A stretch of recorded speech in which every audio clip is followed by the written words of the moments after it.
Takže Karosa C935 Recreo dovezená z Francie, kde sloužila jako školní autobus.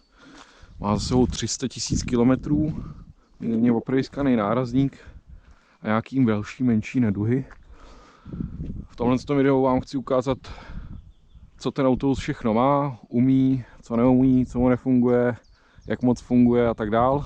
A završili bychom to takovou menší projížďkou, když má takový krásný, téměř letní, i když na jaře, takže skoro letní den, jarní. Takže bychom si završili takovou hezkou projížďkou po Teplicích. No, než se pustíme dovnitř, to projdeme tady takhle zvenčí. A na rozdíl od 700, 900 už dostali zámky na dveře, už se to nezamyká dole na petlici. Máme tady vypouštěče vzduchu ze dveří, tady bychom chtěli ty dveře zavírat jako ručně, zmáčkneme to tlačítko, pak nám jdou ty dveře volně, už se nám tady začaly trošku hejbat. To stejné je na zadních dveřích, taky zámky na klíč.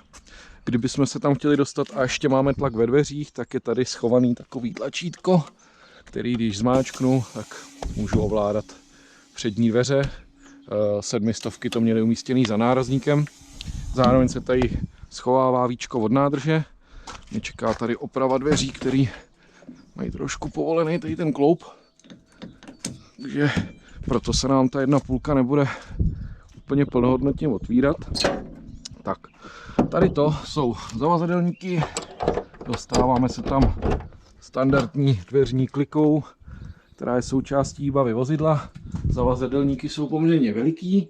A tamhle se táhnou ještě víc dozadu, to vidíme z druhé strany. Tam nám totiž nepřekážejí ty zadní dveře. Dá se to zamykat, ale tím, že já parkuju sebe na dvorku, tak není potřeba to mít zamknutý. Tady se nachází takový foch pro nářadí a bordel šoféra. Jo, tady je opět ten vypouštěč vzduchu. Zde další foch pro nářadí, bordel a tak dál, zároveň pro přístup k jednomu z ventilátorů topení do kabiny a na nějaký pojistky, co jsou tady vzadu. Všechny mám ve francouzštině, takže tomu rozumím hovno, musím si to ještě všechno překládat. Tak, zde se nacházejí baterky, jsou na šuplíku, dají se povoli křídlovkama šuplík vytáhnout, tím se dostaneme vzadu. Není to asi vidět na tom videu, ale vzadu je krásný přístup na starter. Tady máme odpojovač baterií. Vypínáme, když autobus odstavujeme na trošku díl. Tady máme náznak nějaký koroze, trošku větší náznak. Co se týče zadku vozidla, tak tady máme dolívání chladící kapaliny, pokud se nepletu. Jo, Fridex modrý Ultra Cooling, takže to přijde sem. Tady máme kapotu motorového prostoru, motor Renault Mihr 9,8 litru, 188 kW, něco lehce přes 1000 Nm. Tohle je ovladač motoru, tady ze zavadlového, z motorového prostoru, kdyby si to chtěl protočit, nastartovat, našavit to tak. Za ním se nachází airbox, neboli vzduchový filtr. Tady máme filtr hrubý na palivo, u něj je pumpička. Zásobníky na hydraulickou kapalinu, tamhle nahoře jde vidět vzduchovod do intercooleru, z turba do turba. To turbo se nachází tam vzadu, tam na ně máme pak ještě přístup krásný ze strany. Tady se dolejvá olej. Tady máme řemeny, pohon ventilátoru, vzduchový kompresor, to je tak nějak zhruba všechno, co je tady vidět. Přístup k motoru je když tak tudyhle takovejhle. Nevím, jak moc to bude vidět na tom GoPru. Nicméně tady se nachází v těchto prostorech řadový čerpadlo, tady je táhlo, do kterého šťoucháme plynovým pedálem skrz hydrauliku. To si pak taky ukážem, kam se to dolejvá, přístup k zadním světlometům, rozvody vzduchu a tak dál. Není to vlastně nic moc složitýho. Je to docela jednoduchý motor, který je takhle naležato. Je to řadový šestiválec.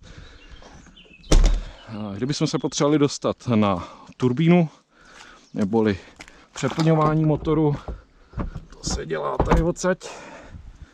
Tady na to máme takový krásný přístup. Tady by se měl nacházet ještě koncový tlumič výfuku, já bohužel nemám. Už někde leží asi ve Francii ve škarpě. Nicméně ten autobus ani tak není jako hlučný, takže zatím jsou tady důležitější věci, co potřebuji řešit. Tak, tady je přístup do toho zavazadelníku z druhé strany. Tady nám taky začíná trošku nějaká koroze, ale ze spoda na technický bylo zkontrolováno, všechno v pořádku. Tady další ventilátor topení pro cestující. Ještě druhý přístup do toho stejného prostoru, ale slíbil jsem, že ukážu všechno, tak to ukážu všechno. Jo, opět další rozháněč vzduchu. Tady za tímhle s tím plechem je přístup k nádrži, která mi mírně teče, že budeme muset dotankovat, možná v rámci našeho výletu to stihneme. No a tady, kde máme ještě docela hezký ty zámky, tak se nachází hlavní rozvodná a pojistková skříň celého autobusu. Všechno to mám krásně francouzsky, takže pro mě úplně govno. Musím si to ještě asi vytisknout a přilepit nový. Nechám to tady jako původní, ale pro sebe mně se to bude hodit. Už teď mi nefunguje retardér a motorová brzda. Dneska jsem to měřil, tady ty odporové můstky, měřil jsem pedál. Tam to všechno vypadá v cejku, čeká mě ještě projít relátka. Dá se to celý, tady se to povolí tímhle šroubem, dá se to vyklopit, dá se s tím hezky pracovat. Pro někoho to vypadá složitě, někdo naopak jako já si myslím, že to je docela hezký, to tady srovnaný. Jsou to prostě jenom dráty dovnitř a zpátky, není tady moc co vymýšlet. No a tady dole se nachází bufík, neboli nezávislý topení, Webasto.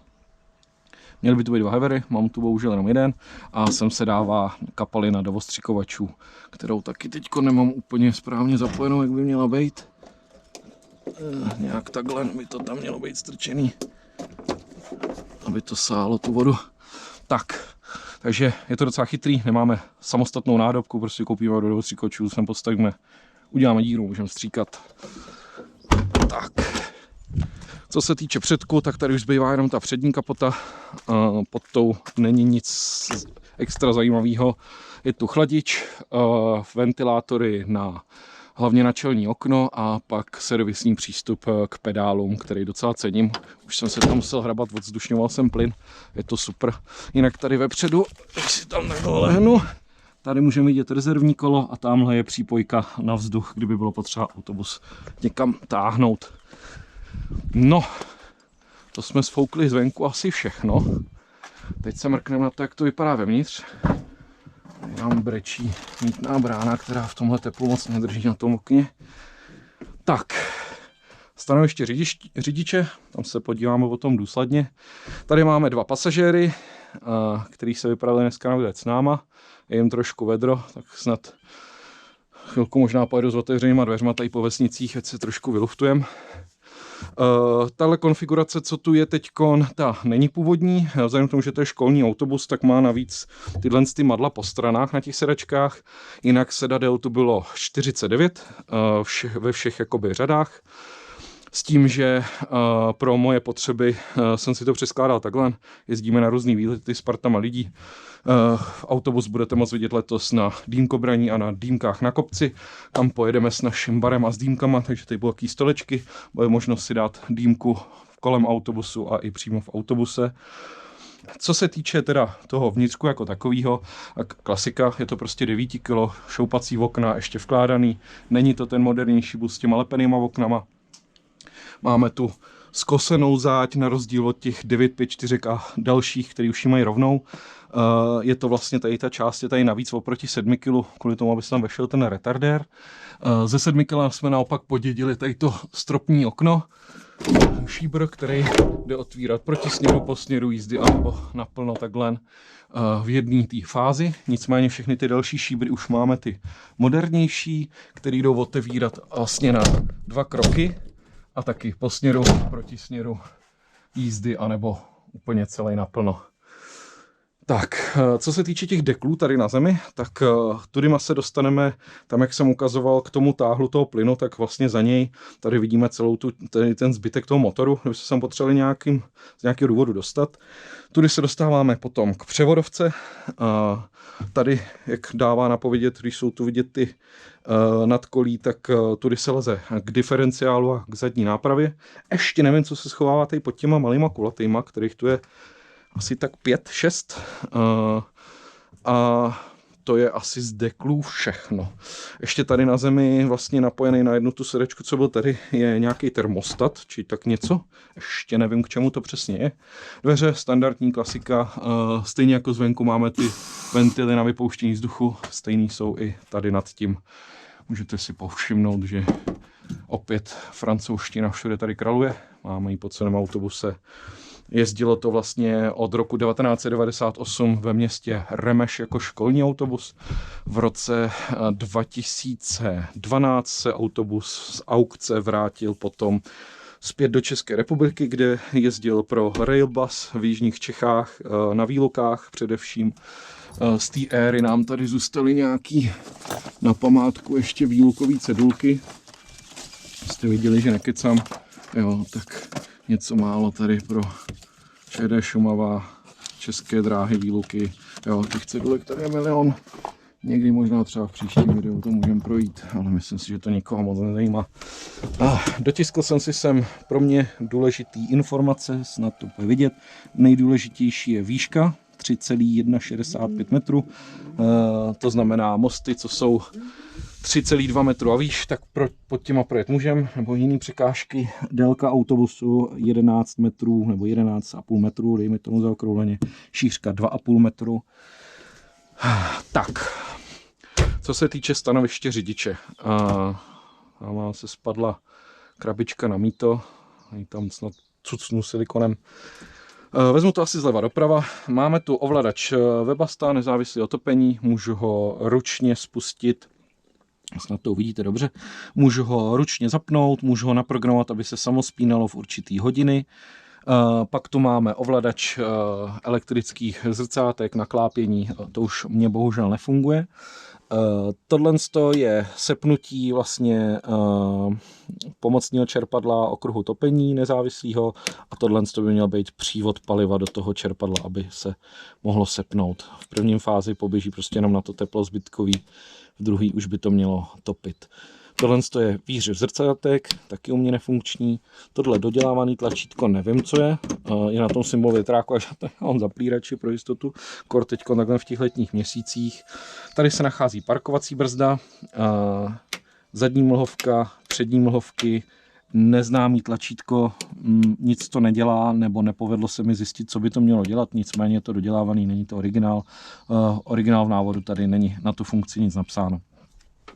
Já nám provedu zapnutí, aby jsme věděli, co nám dělají ty tlačítka. Takže tyhle tlačítka jsou, to první je jako dvoufázový, to znamená v první fázi se nám rozsvítí ty stropní světla na půlku, v druhé fázi se rozsvítí zbytek.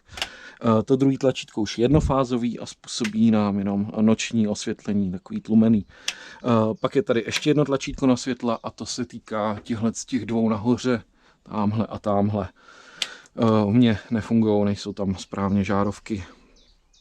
Tak, pak je tu nouzový vypínač, který způsobí to, že se ten autobus kompletně vypne, zastaví, mělo by to tak být, ideálně asi v případě nehody. Pak tu máme klasiku, výstražný světla, výstražný blinkry. Nevím, který debil to dal vedle sebe, jo, protože typicky, když se něco jako stane a plašíte, tak intuitivně jako hrabete semka takhle a spíš se vám asi povede vypnout ten motor, proto jsem dal někdo tady tu tyčku, aby to jako nebylo tak jednoduchý. Později, co vím, už 9.5 a tak dál, už ty tlačítka měly líp rozmístěný, měly je tady napravo a tak dál.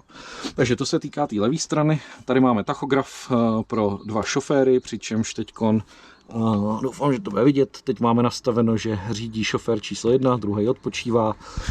Tachograf ze zadu škrábe, ještě klasicky nám tam škrábe na papírek. Je to ten starý model, někdy poměrně nedávno byl přezkoušen. Bliká nám tady kontrolka zadních dveří, asi je tam špatný čidlo, ještě jsem to nediagnostikoval, nevím, co tam přesně je. My když otočíme ten klíček, tak se nám tam rozsvítí takhle diagnostika, kde by mělo všechno ideálně zasnout.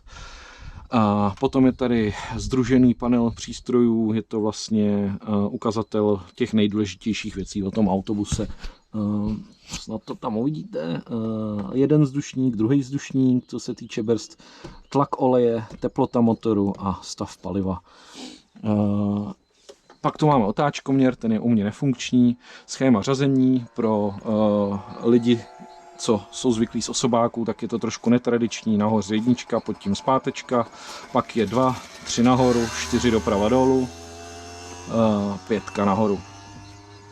Tak, pokračujeme teda v tlačítkách. Tady jsou 2 kontrolky na symbolizování toho, jestli nám hoří motor. Potom tu máme tlačítko pro automatický retardér společně s brzdou, to znamená, když je to tlačítko zaplý a svítí, tak v momentě, kdy já začnu šlapat na brzdu, začne se přidávat sám retardér. To stejný, na stejném principu funguje tohle tlačítko, akorát je to motorová brzda. Tady máme omezovač kilometrů, když třeba jedu 80 a zmáčknu to, autobus si uloží 80 a víc už nepojede. Ovládání dveří, přední, zadní. Tato specialita by měla být snad jenom u těch francouzských autobusů. Ta způsobí to, že když tohle mám zaplý, zastavím na zastávce, otevřu dveře, tak se automaticky dají výstražky. Pak tu máme topení pro řidiče ve 2 fázích. Potom topení dozadu pro cestující, opět taky ve 2 fázích. A pak tu máme ještě tohle topení. To je topení na okno a tady dopředu k těm dveřím. Dá se směrovat kam to chci, nechci a po případě teplotu. Následně tady máme klasický autorádio. Teď, když mám otočený klíček, tak ho můžu přes tady zesilovač zapnout. V momentě, kdy funguje rádio, nebo když funguje rádio, mám tady ještě mikrofon. Tady čudlíkem přímo na tom mikrofonu, když to zapnu, tak teď budu moc mluvit do toho mikrofonu a slomí to automaticky to rádio. Pokladna, ta je klasika USC, teď bych kecal, nevím přesně ten název, mikroelektronika 24. Byl tady vlastně jenom ten šuplík na peníze, ten vršek jsem si dokupoval na Aukru. Tady máme popelník z Favorita nebo z nějaký Škodovky, nevím proč, řidič autobusu za jízdy nesmí kouřit a ještě v této poloze je absolutně jako k ničemu nepoužitelný. Potom ty pozdější 900 měly vlastně, že neměli tamhle to topení, ale měli tam odkládací kaslík. Recreo, neboli školní autobus pro Francii, neměl tamhle tu pravou roletku, to jsem si taky dodělával, byla to vlastně jenom tato levá. Bylo tam veliký školní zrcadlo, aby viděl řidič na všechny ty haranty dozadu pohodlně. Roletky se ovládají tímhle s těma špagátama, vyháknu, spustím, vyjede nahoru, dám si to prostě do té polohy, do jaký potřebuju. Tahle boční, taktéž takhle navinovací, ta se šprajcuje sama v poloze jaký si vyberu. Okna si řidič může vybrat 2. A jezdím teď při těchto teplotách takhle. Takže uděláme ještě jednou rychlou kontrolu. Všechno nám zaslo, provedeme zážeh, abyste slyšeli ten motor, jak nám pěkně naskočí. A je to. Protože jsem před chvílí s tím autobusem jel, tak už máme vzduch relativně nafoukaný. Klasický problém tady těch budíků je, že ty papírky pod tím, nebo co to tam je, tak oni se po čase přiohnou směrem nahoru a ty ručičky se o ně začnou šprajcovat, což o mě konkrétně trpí tady ta ručička nahoře. Ta nám nebude nikdy ukazovat víc jak nějaký ty 2 bary, nebo kolik to tam je. A tady ta by nám měla ukazovat víceméně správně. Jo, takže... Jo, ještě jsem zapomněl, tady páčka rozsvícení světel, tady jsou stěrače, ostřikovače a páčka retardéru 4 stupně, čím níž, tím víc by ten retardér měl fungovat. Tady se pak ještě nachází, blbě vidět, skrytý tlačítko, který je v manuálu popsaný jako zrušení omezovače rychlosti. Hádám, že to souvisí s tímhle, ale vím hovno, ještě jsem to neměl pořádně možnost zkoušet. Tady se ještě nachází zásobník na brzdovou kapalinu pro spojkový a plynový pedál. Tak, my se teď svezem takovou okružnící jízdou tady po okolí, po Teplicku. Já nechám schválně otevřený ty dveře, tady ten kousek, co se provezem. Ještě k sedačce, tady se nachází tlačítko, kterým se můžu přisouvat, odsouvat.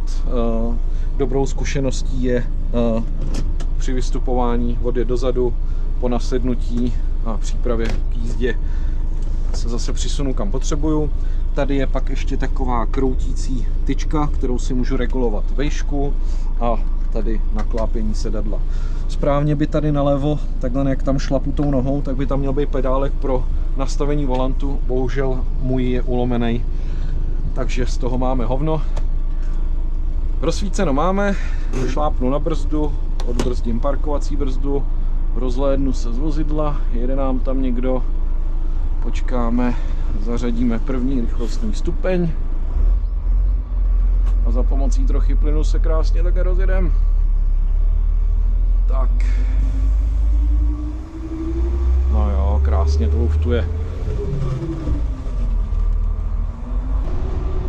Pustíme si k tomu hudbu. Ať mají pejsci co poslouchat. No, pro mě ze začátku u té karosy byl trošku problém si zvyknout na tu dvojku, že se nachází vlastně tam, kde byste u osobáku čekali trojku. A mnohem horší je jako problém, když člověk řadí nahoru, jak si poměrně rychle zvykne, ono přece jenom dostat tu zpátečku tam prakticky není možný. A potom, když člověk řadí spíš dolů, když potřebuje podřadit, tak je to mnohem větší problém. Protože z pětky člověk tak jako potřebuje to tam rychle švihnout a najednou to tam jako nejde a člověk si vzpomene, jo, vlastně jsem přepil, tam je dvojka, musím doprava dolů.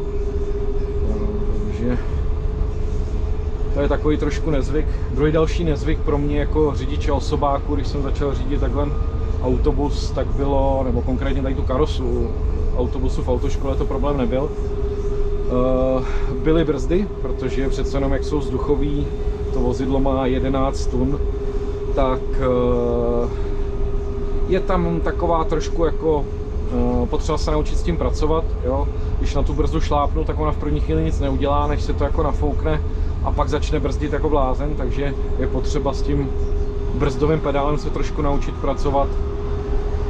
Jo, teď by bylo třeba ideálka si tam cvaknout ten retardér, ale vzhledem k tomu, že nám nefunguje, tak to musíme odjet z kopce, bohužel takhle na brždění motorem a na obyčejnou vzduchovou brzdu. On za náma z toho nebude mít radost, ale tady stejně je 30, takže sorry kluci, ale rychleji stejně nepojedeme. Aspoň se trošku nakocháte čerstvého vzduchu.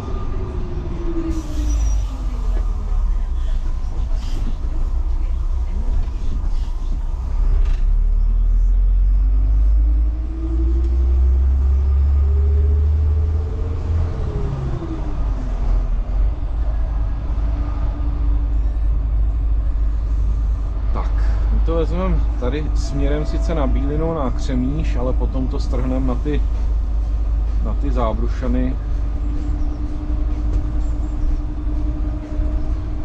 Tady by bylo super potkat další autobus nebo nějaký kamion. Ta cesta je akorát tak pro nás. Kočička. Ach, čiči. 11 tun, to není taková prdel. No, kluci za mnou už to střelili jinudy, už je to nebavilo.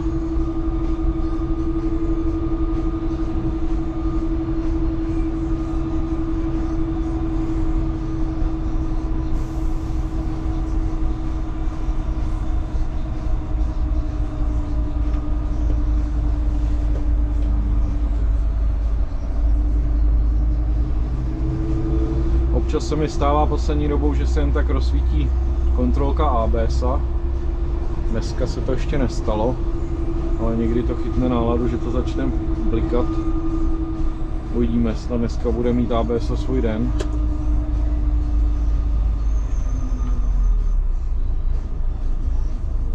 Tak, tady využiju ty křižovatky. Zavořu dveře.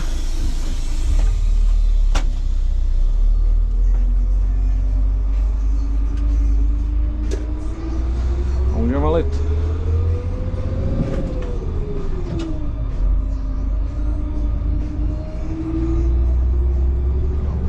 To se vždycky jako malej divil, že ty řidiči těch karos tím jezdí tak jako ležérně.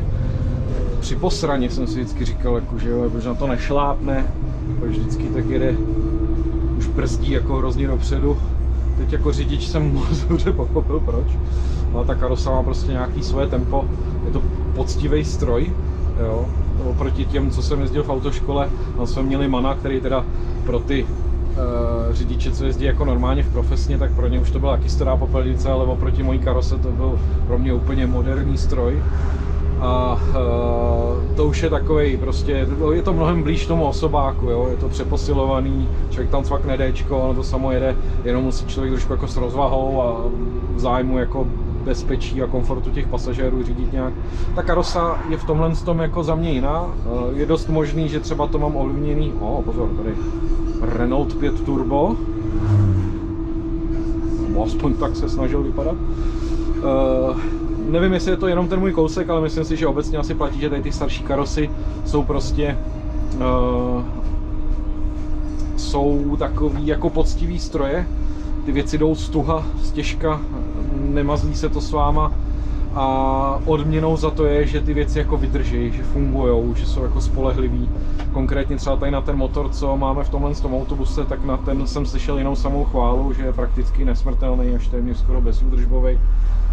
Takže je to vykoupený tím, že nic tady není úplně zadarmo od toho autobusu. Musíte se s tím trošičku jako malinko poprat, trošičku mít tu sílu v ruce, trošičku jako vědět, že opravdu jak se k tomu chovat a i předvídat, prostě číst ten provoz, být připravený s těma brzdama, s těma kvaltama. Není to úplně taková prdel. Jo, ten Man byl takový v tomhle trošku jako promíjel. Pak další věc, co pro mě byla teď jako taková novinka, nebo na co jsem si musel hodně zvykat, tak to bylo to, že vlastně když řídím ty osobáky, tak třeba takovýhle značky, jako že to je zóna 30 km/h nad 3,5 tuny, to jsem všechny takovýhle ty vejškový a hmotnostní značky jsem automaticky jako ignoroval posledních 15 let, co jezdím, jako pro mě byly neviditelný, jo, jsem se rychle naučil, že tohle pro mě jako není nějak zajímavý. A teď právě naopak, přesedlal jsem do autobusu a už v té autoškole to pro mě bylo jako hodně nezvyklý, že musel jsem se jako naučit tyhle značky brát v potaz moc dobře, protože už to není jako, že bych se tam mohl třeba jako nevytočit, nebo že to je slepá ulice, tak se tam člověk otočí, s tímhle ne. Jo, tady vjezd do slepé ulice není vůbec jako dobrý nápad. Už vůbec není dobrý nápad trefit nějaký most nebo něco takového. Naštěstí ta karosa furt není jako nějak extra vejškově. Ty autobusy, i to, co jsem jezdil v autoškole, ten Man tak byl jako mnohem vyšší. Dneska ty autobusy jsou hnaný často do vejšky, ty meziměstský, ty městský jsou zase naopak nízkopodlažní, že jsou taky docela v pohodě. Ale přece jenom 3,2 metru, už to není úplně, že bych s tím mohl kdekoliv.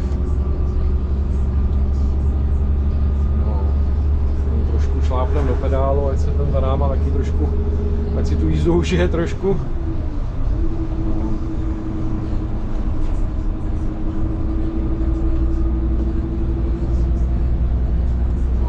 Dneska úplně nádherný den na to vytáhnout letní káru.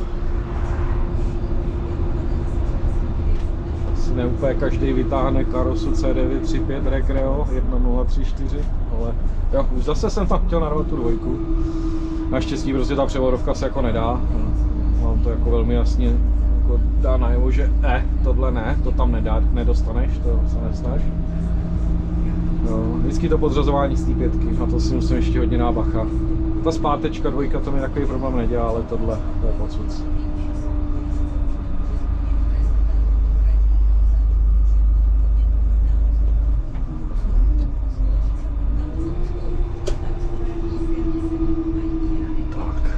Po oblouku, takže musíme blikat.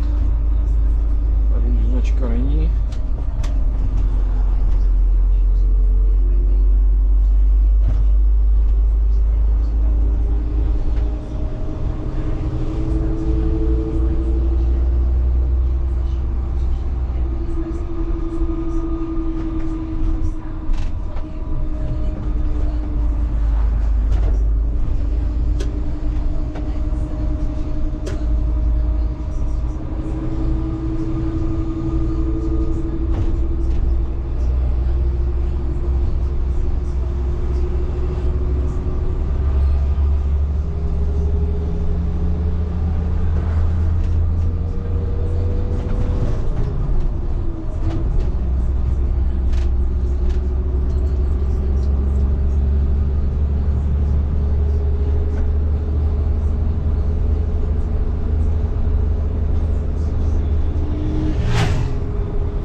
tam tu dvojku, i když by tam měla jako už přijít, tak to je trošku umění. No. Je to vlastně moje asi 4. nebo 5. jízda s tímhle autobusem, takže se omlouvám, ještě to nemám úplně v ruce jako jiný auta. No, teď tady pojedou zrovna celý Teplice.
Jsem tam viděl to ABSo. No, už dostal zase náladu, já už to svítí. Nevím, co se mu nelíbí.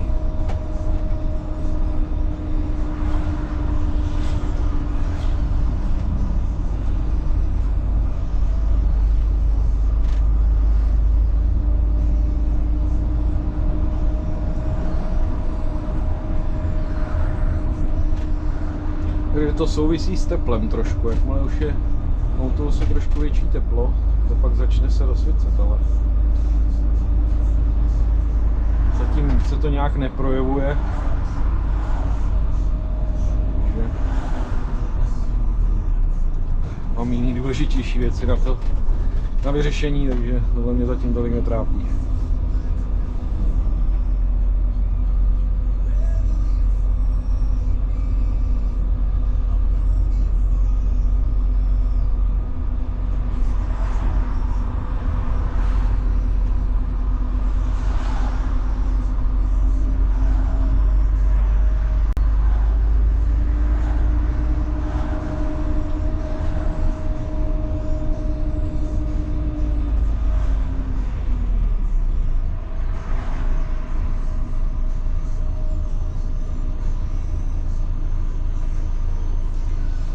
Ten retardér a tu motorovou brzdu, to budu řešit prioritně, protože to mě hodně sere. Ty brzdy zbytečně dostávají po držce.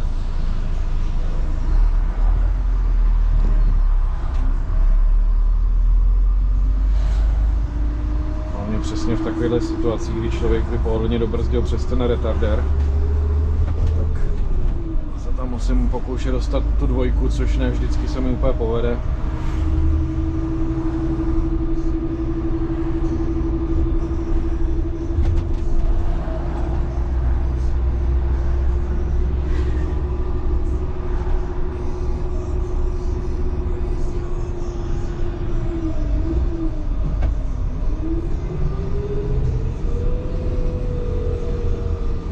Třeba povedlo.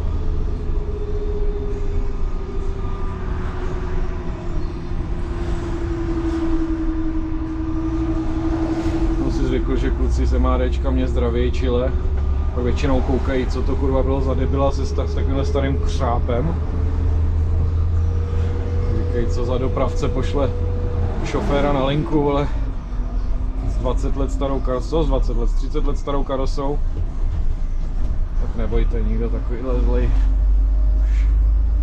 asi pro město nejezdí.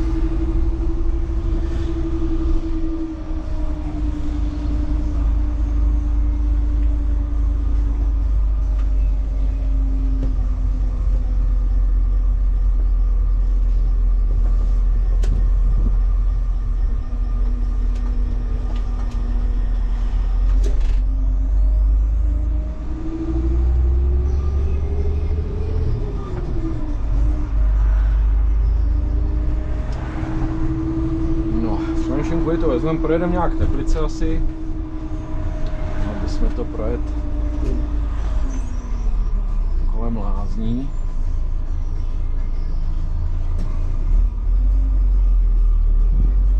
Trošku jim tam navést nostalgii pod rypák z Vejfuku. Zavzpomínali, jaký to bylo, když tady drandili tyhle autobusy běžně.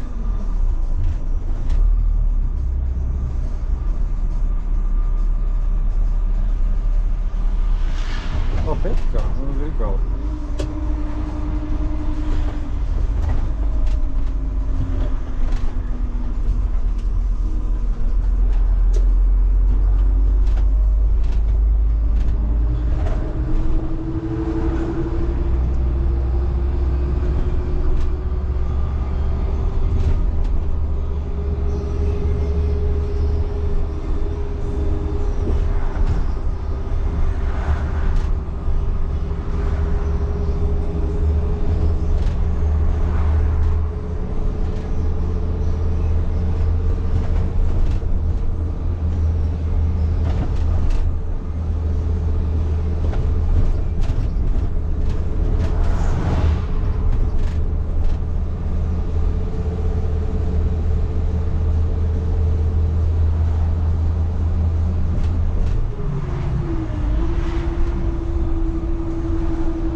Strejdu, ať to stihnem.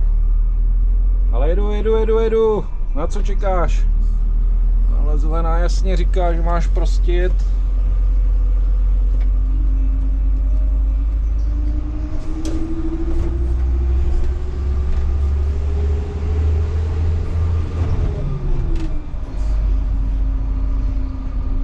Tady čepujou moc dobrý sviany, kdybyste náhodou někdo na ně měli chuť. Dělají tam skvělý dýmky. Tak, my jsme bus, takže my můžeme směřovat si to rovně. Nás se tady ta dopravní značka netýká. Že poprvé v životě pojedu legálně tudy rovně. Tady kluci strážníci to rovnou hnedka zapruvujou. Výborně, neměli k tomu ani slovo. Odejď, jsme autobus, jestli tohle můžeme dovolit. Stojí to jenom 30 000 mít možnost jezdit skrz tyhle značky. Takže doporučuju, určitě skvělá věc. Nechtějte vidět, kolik to stojí v naftě. Kor teďkom při těch cenách. Ta zelená, ta už pro nás není. Tady nechám trošku víc místa, protože když pojedou ty autobusáci ze spoda. Je trošku pracnější to vytočení se než my.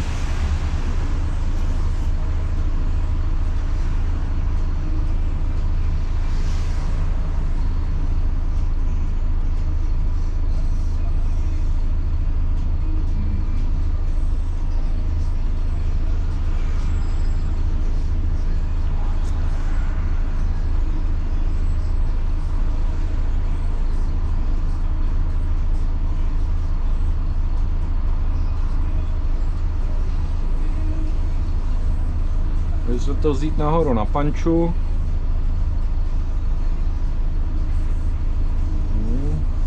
Tak to vymyslíme tu trasu ještě za pochodu.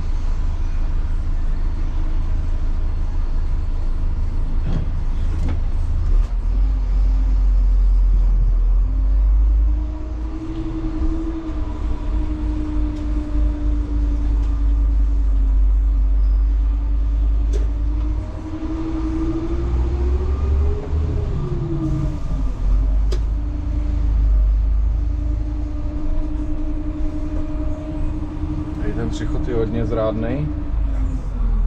Už pár hodně nehezkých nehod bylo.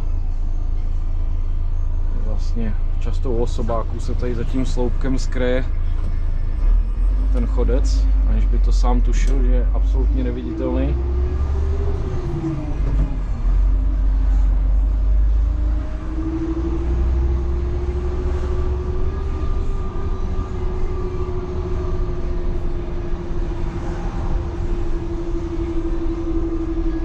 Lidi čumějí, že si jedu sám v prázdném autobuse.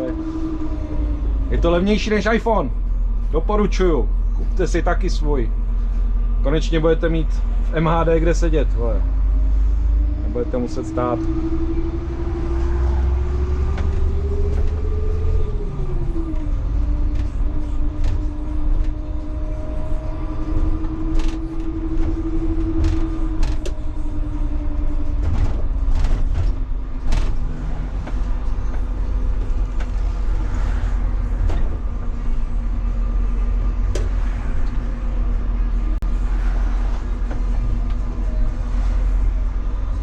Ajajaj.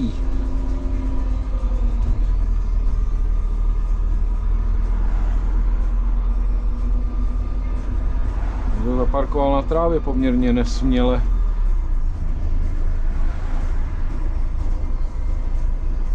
Babi, co jste tady vyváděla?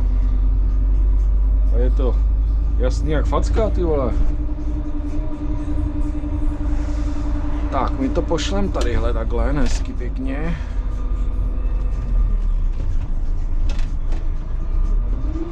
Co, chcete svést retrolinkou? Radši si počkáte na ten modernější s klimatizací, co?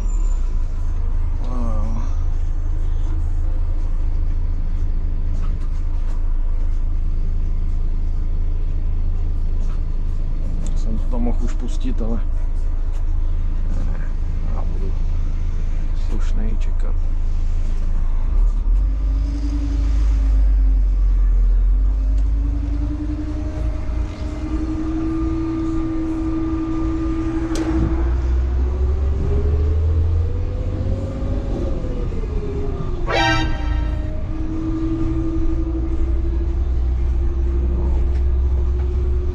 Nasekali tady ty píčoviny. Bych přál tomu, kdo to sem jako nařídil dát, aby tudy spěchal pak někdy v sanitce vzadu. Vole. Každá vteřina je drahá. Ta sanitka to teda asi tolik neřeší, to prostě vezme, ale jako proč? Jo, ještě když jsem švihnul kameru, která hlídá to samý, aby tady nikdo nejel více jak 30. Proč tady musí být tady ty nesmysly na té silnici? Ještě takhle debilní, že to prostě člověk musí vždycky vzít nějak prostě.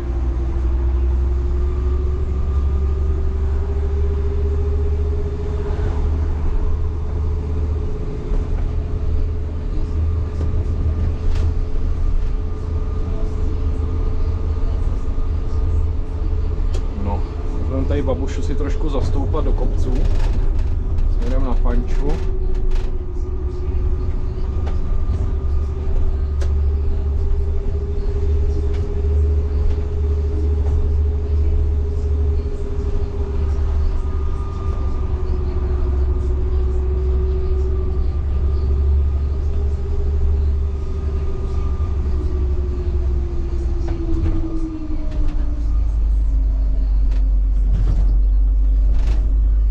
Nám namávala. Tatínek povídal, podívej na ten starý křáp, co se to tam valí po ulici. Zamávej mu, nemá to moc lehký.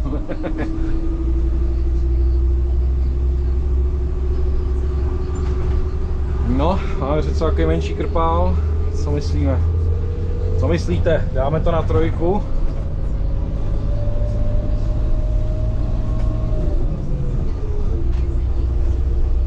Nic. Ten krouťák tam přece jenom furt jde dát.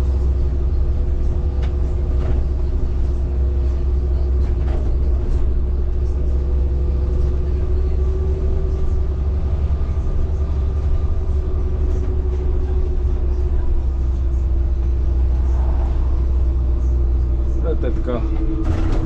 No, neviděla karosu takhle valit, co?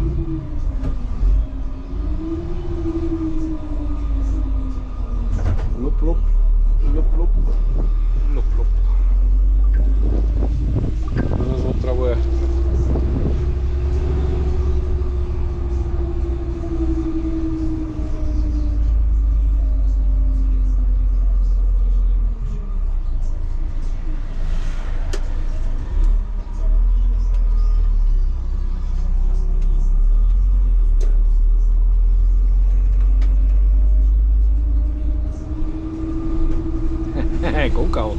Koukal, co se to tady valí.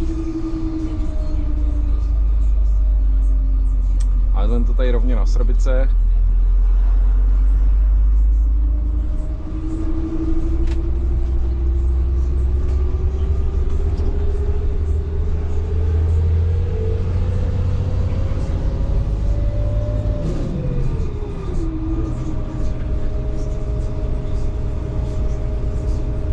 No, tomu ta trojka tolik nelíbí, ne?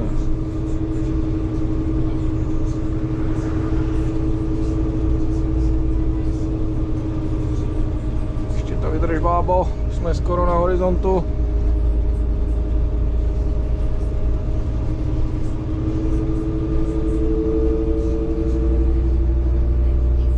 Je to dobrý. Zase nám ženou nějaký mračna. Snad nás ještě nezastihne déšť.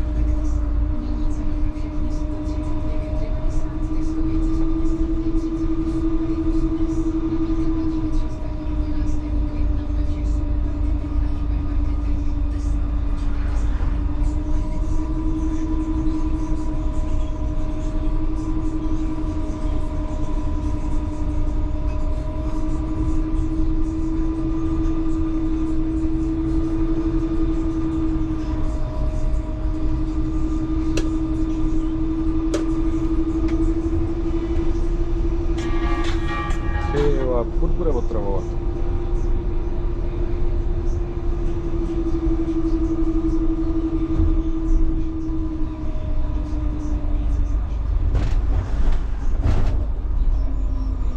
Jasně, strejdo, v pohodě. Objížděj toho cyklistu týden.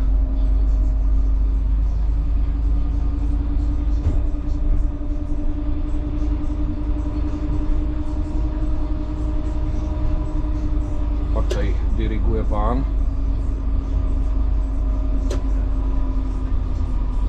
On něco udává s oktávkou, potřebuje na to asistenta, to mám říkat já. Ale když zajíždím do dvora, ty vole, to je prdel teprv. Mám dopravní obsluhu, nicméně to je pro nákladní automobily, my nejsme autobus.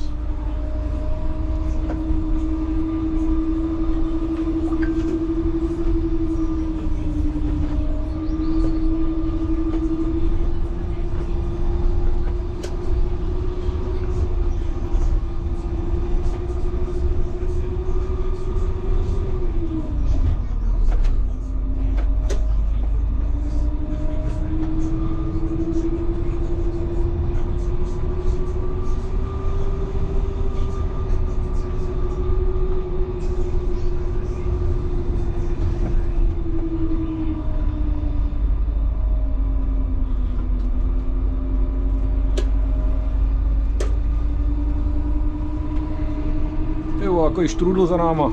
Musím mít radost, že tady z toho kopce jdou po životě 30 km/h.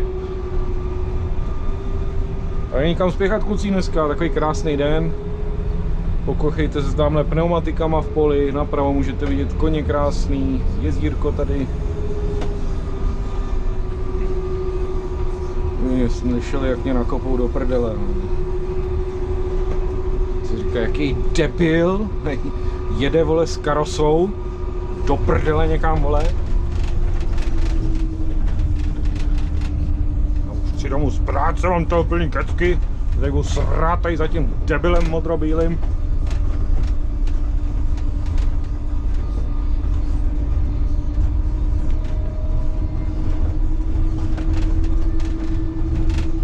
(16:23), no jo.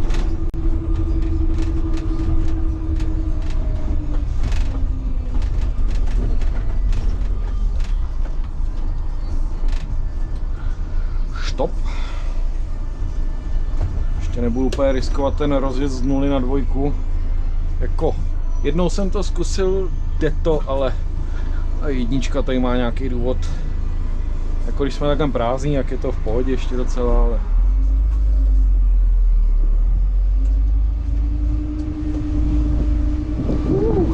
To vidíš v zrcadle.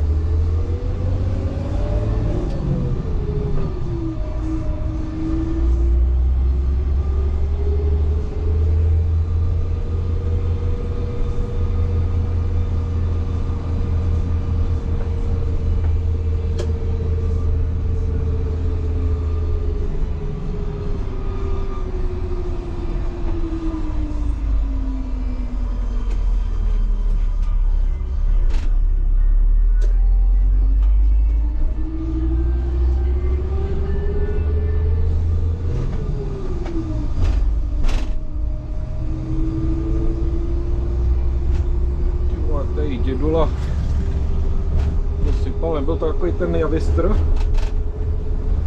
na motorkách, která hovno vyznám, jo? Ale připadalo mi to jak ta oblíknutá Java.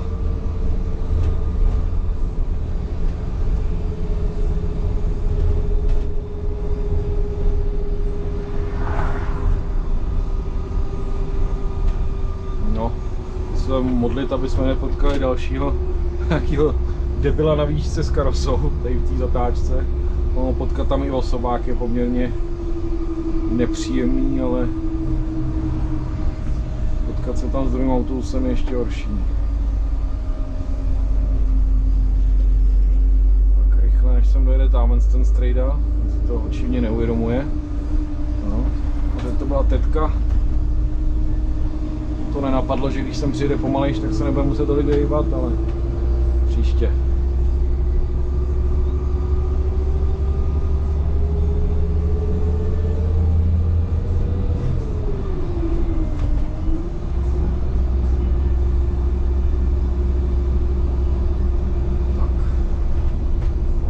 Zakončit naši komentovanou jízdu, přemýšlím, že možná do náměstí do Srbic se nám to tady nezakáže nějaká značka, tady je jenom Srbice, tak tam můžeme. No na 30 zákaz stání pro nákladní automobily, to je.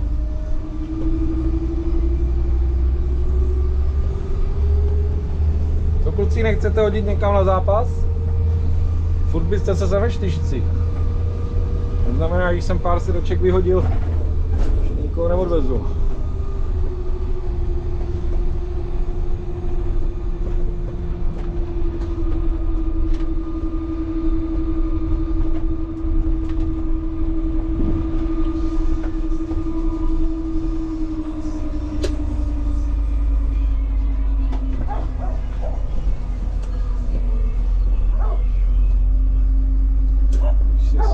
Dobře, tak tady v Srbicích bývala značka průjezd zakázán, což asi nikdo nikdy v životě nevymáhal. A ani úplně nevím, jaký měl smysl. Mám pocit, že si to i místní jako uvědomili a teď už jsem ji teda nikde neviděl. Možná jsem byl slepej, možná ji uvidím pak na videu, až si to budu pouštět zpětně. No, tímto slavnostně ukončuji jízdu. Já to tady zaparkuju a půjdu vyvětrat pejsky. A to je prozatím vše, přátelé.